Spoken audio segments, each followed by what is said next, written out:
Clorpromazina, quais os cuidados e os efeitos colaterais com essa medicação? Você sabe? Será que ele engorda? Será que dá sono? Será que mexe com a parte sexual? Ele faz parte dos antipsicóticos, ou seja, ele altera a concentração de dopamina no nosso cérebro, como a gente explicou lá no primeiro vídeo. A clorpromazina é considerada uma boa opção de antipsicótica para o tratamento de esquizofrenia, mas que, curiosamente, pode ser usada também para transtorno bipolar, ansiedade, depressão com sintomas psicóticos, soluços que não param, náusea, vômito e até crise de vertigem. A marca de referência é o Ampliquetil, mas tem alguns similares, como o Longactil, Clorpromaz ou Largactil.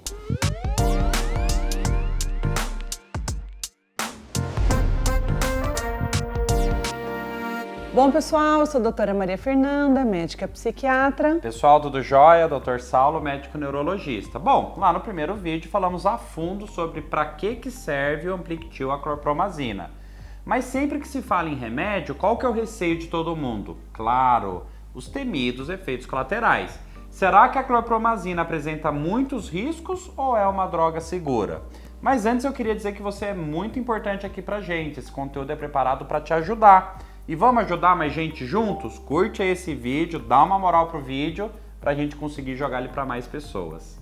Ah, e também, olha só que eu quase esqueci, clorpromazina pode ser usado como abortivo de dor de cabeça e até mesmo preventivo, é um poderosíssimo antimigranoso. A clorpromazina é metabolizada pelo fígado, mas não sobrecarrega, e ela está disponível em comprimidos de 25 e 100 mg.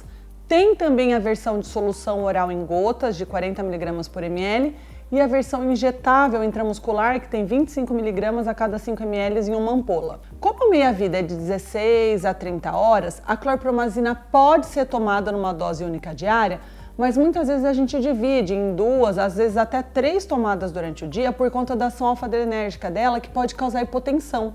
Então, às vezes o paciente fica com o que a gente fala da hipotensão postural. Sabe quando você levanta e acaba baixando ali a pressão? A dosagem terapêutica varia numa dose mínima de 25 mg, mas a depender do diagnóstico, a gente pode chegar até 1.600 mg por dia, que é a dose máxima sugerida pela bula. Então, para quadros de esquizofrenia, transtorno bipolar, a dose mínima que a gente usa ali é 400 mg, porque ela é um antipsicótico de baixa potência. Então, comparado, por exemplo, ao Aldol, que é o primo dela ali, ela tem baixa potência, então eu preciso de altas doses para ter uma ação antipsicótica. Então, as doses médias ali antipsicóticas ficam entre 600 e 800 mg. Para idoso e criança, as doses iniciais sugeridas vão ser sempre menores e a gente vai fazer um aumento gradativo. Saindo um pouquinho da psiquiatria, né, outros usos como para náusea, vômito, crise de vertigem aguda, até mesmo para dor de cabeça, às vezes a gente usa, normalmente doses menores, né, estourando até 50 a 100 mg. Para insônia também, a gente usa 25 a 100. Ou a versão gotinhas, onde vai tateando, né, as gotas para o sono, enfim. Mas lembrar que para alterar a posologia, a dosagem, haverá o acompanhamento das reações da pessoa, ajustando gradativamente. É importante, sempre explicamos, que ao iniciar a medicação, ela não vai fazer efeito de imediato, de um dia para o outro. Vai levar, às vezes, algumas semanas para começar a ter seus efeitos terapêuticos e até 6 a 8 semanas para uma ação total.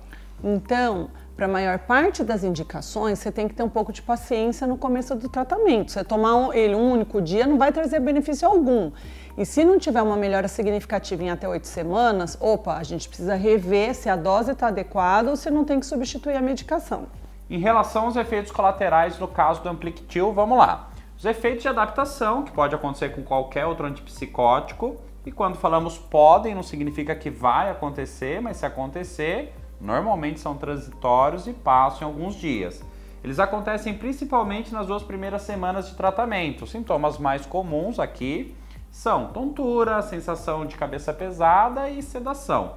É relativamente comum ela diminuir a pressão, então a pessoa pode ter hipotensão postural, aquela que ela falou quando levanta rápido. Um outro problema que pode acontecer com a clorpromazina e vários outros antipsicóticos é o ganho de peso. Mas a clorpromazina, felizmente, não está entre os que mais causam essa queixa.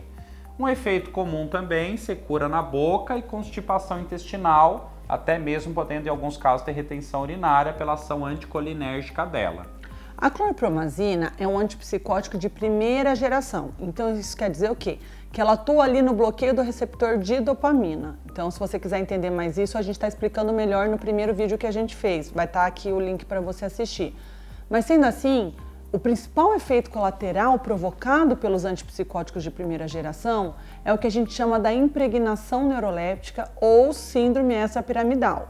Esse efeito ele acontece lá no sistema nervoso central e ele pode ser dividido em... O primeiro é a distonia. O que é a distonia? A gente vai ter um movimento involuntário, uns espasmos de algumas partes do corpo. E aí vai provocar alguns movimentos não comuns.